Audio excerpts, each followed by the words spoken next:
Hi guys, good morning.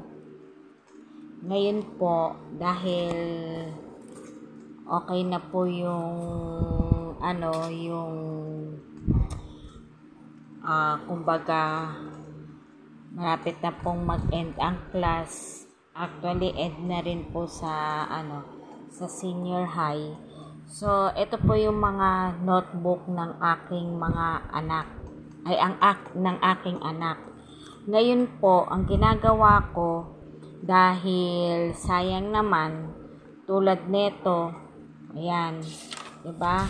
Iilan lang yung mga nagamit. So, eto lang,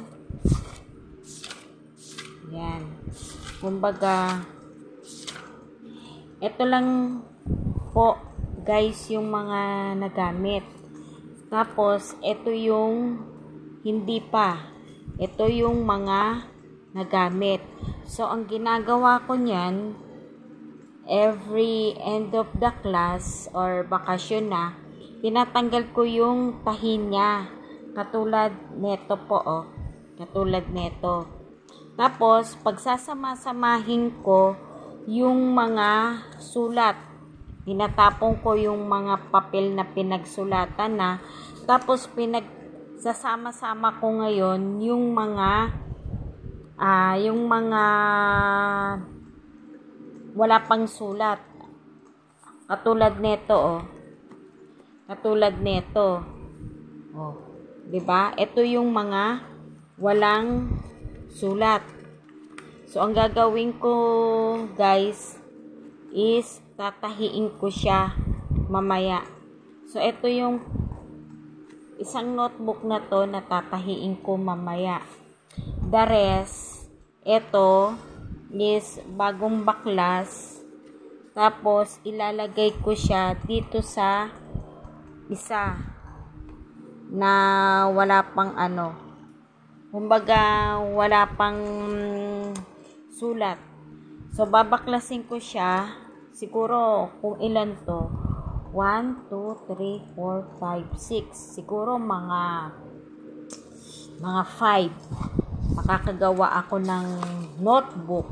So, pwede pa siyang gamitin uli. Guys, sa susunod na pasukan. So, kailangan tayong mga magulang talaga, mga mami. Kailangan maging wise tayo. Para hindi sayang kasi, kumbaga, magkano ba ang notebook ngayon? Sa isang notebook, 80 pieces or 80 leaves lang siya. Magkano na? So, kung sasama-samahin natin to, more than 100 leaves ang magagamit natin. Oh. Tapos, nakasave pa tayo. 'Di ba, ng pera? Ito yung aking mga gagamitin na pangtahi. Yan. Dala yan. Buti may dala si Sir Rons na sinulid. Galing sa Saudi. Tas ayan. Ito yung panahi ko. Yan. So, tatahiin ko siya kung 6 to. 7, 4, 5, 6, 7.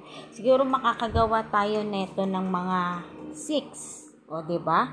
Sayang din yun. Yung 6 na notebook na yun. Notebooks. Diba? Tapos, ang kakapal pa niya. Magagawa pa nating more than 100 leaves. So, pagdating ng pasukan, ang mangyayari na lang dyan, ito, yung mga pangalan, pwedeng burahin. Tapos, lagyan na lang ng panibago. Ano ba tawag doon? Liquid erasure. No, diba? O kaya kung gusto mo na medyo maganda-gandang tignan, cover. Diba? Nakales tayong mga mami sa mga notebook ng ating mga anak. So, pag meron kayo, lalo na ngayon, mag-e-end of school na. Dahil next week is Holy Week na. 'Di ba?